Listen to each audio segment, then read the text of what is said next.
আচ্ছা, আমরা অতি সম্প্রতি দেখেছি যখন ডাকসু নির্বাচনটা হয়ে গেল, তখন ভারত থেকে একটা মন্তব্য আসলো, সেটা আপনি নিশ্চয়ই জানেন। যে তারা বেশ উদ্বেগ প্রকাশ করেছে যে বাংলাদেশের ডানপন্থী, যদি সরাসরি বলি যে জামাত শিবিরের যে উত্থান হচ্ছে, বা শিবির সমর্থিত প্যানেলের যে জয়, সেটা নিয়ে তারা উদ্বেগ প্রকাশ করেছে।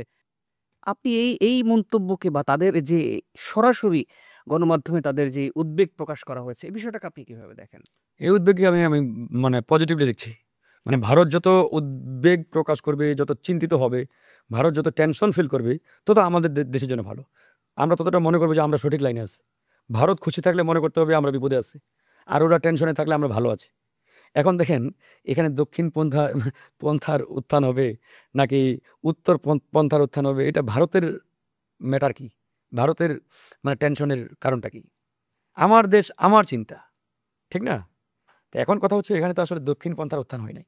এখানে এন্টি ইন্ডিয়ান যে আগ্রাসন, এই এন্টি ইন্ডিয়ান আগ্রাসনের বিরুদ্ধে এখানে একটা উত্থান হয়েছে আমাদের, ভারতীয় আধিপত্যবাদের বিরুদ্ধে, যেটা আমরা দীর্ঘদিনের লড়াইয়ের একটা ফসল মনে করি।